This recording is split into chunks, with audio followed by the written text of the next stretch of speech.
Hello दोस्तों, नमः शिवाय। दोस्तों, नव वर्ष की बहुत बहुत शुभकामनाएं आपको।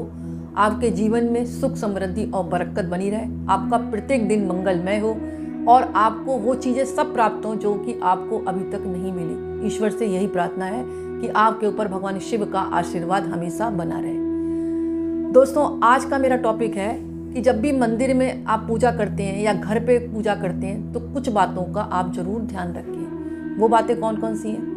सब प्रथम तो आपको गणेश भगवान को जब पूजा करें तो तुलसी कभी भी अर्पण ना करें। देवी जी की पूजा कर रहे हैं तो दुर्वा कभी भी अर्पण ना करें। विष्णु भगवान की पूजा कर रहे हैं तो चावल कभी भी उनको अर्पण ना करें, विशेषकर एकादशी वाले दिन। वैसे आप कर सकते हैं, खीर बना रहे हैं तो भगवान को खीर का भोग लगाएं, लेकिन एकादशी वाले दिन विशेषकर आप अर्पण ना करें। और घर के अंदर जो शिवलिंग है ना, वो इस अंगूठे से बड़ा ना रखें। अंगूठे रखें और अंगूठे से बड़ा ना हो, नहीं तो पूजा का फल नहीं मिलता।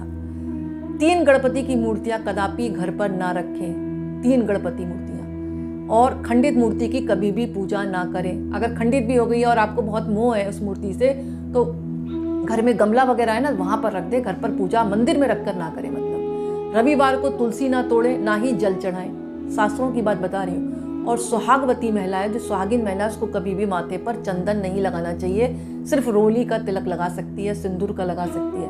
और शंकर भगवान को कुमकुम नहीं चढ़ाना चाहिए। कुमकुम यानी रोली। और दीपक से दीपक कभी ना जलाएं जल्दीबाजी में आकर। जैसे हमको बहुत सारे दीपक जलाने होते हैं तो हम क्या करते हैं, दीपक से दीपक जलाने लगते। नहीं, मोमबत्ती रख के उसको जलाएं। और तुलसी को अगर प्रसाद में यूज कर रहे हैं, मतलब आप खा रहे हैं, तो चबाएं ना, उसको गटक लें।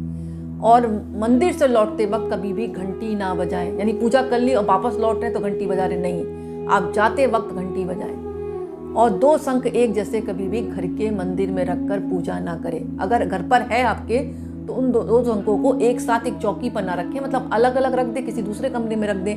पूजा आप एक ही शंख की करें। और मंदिर में परिक्रमा कैसे करें? आप अगर जा रहे हैं, अगर भैरव मंदिर में गए हैं तो 3 परिक्रमा करें भगवान की। और शनिदेव की 7 मतलब परिक्रमा करें। हनुमान जी के मंदिर जा रहे हैं तो 3 परिक्रमा करें। गणेश भगवान के मंदिर जा रहे हैं तो 3 परिक्रमा। इन बातों का आप ध्यान रखें, बल्कि कागज में लिख लें। और पीपल के पेड़ की परिक्रमा 7 करनी चाहिए, क्योंकि हम लोगों को याद नहीं रहता है, इसलिए लिख लें। कृष्ण भगवान या राम जी के मंदिर में जा रहे हैं तो 4-4 परिक्रमा करें। और दुर्गा जी के मंदिर में जा रहे हैं, माँ दुर्गा कोई मंदिर है, तो 1 करें या 3 करें।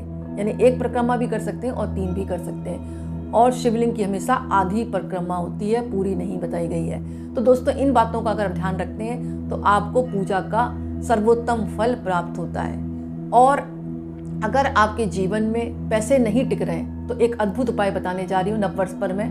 आप एक नियम बना लें, प्रत्येक शुक्रवार को एक दिवला लाएं, कोरा दिवला लाएं। उसमें थोड़ा सा कपूर डालें और रोली डाल दें। और अगर आपका मन कर रहा है तो आप लौंग भी डाल सकते हैं। यानी कपूर हो गई, रोली हो गई, लौंग हो गई। लौंग हमेशा जोड़े से डालते हैं। और आप उसको दिया सलाई से जला दें। और जला रहे हैं तो अब हाथ में आप रखें सुपारी, तांबे का सिक्का और चावल।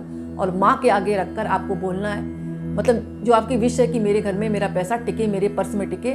और ऐसा बोलने के बाद आपको मंत्र का जाप करना, ओम श्रीम नमः, ओम श्रीम नमः, ओम श्रीम नमः। जब तक रोली, कपूर और लौंग जले तब तक आप इस मंत्र का जाप करते रहें। अब आपके जो पूरा जल गया, पूजा हो गई, तो जो थोड़ी बहुत राख निकलेगी ना, उसको एक लाल कागज में बांधकर आप अपने पर्स में रखना चालू कर दें। इससे आपके घर में पैसा भी टिकेगा और घर में पैसा टिकने के साथ साथ घर में सुखाली भी आएगी।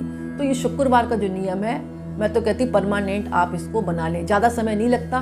मैंने ये भी नहीं कही कि आप 108 माला जपें। आप सिर्फ शुक्रवार को कपूर और रोली, लौंग डालकर दिया जला दें। और जब तक वो जले आपको ओम श्रीम नमः, ओम श्रीम नमः, ओम श्रीम नमः करें।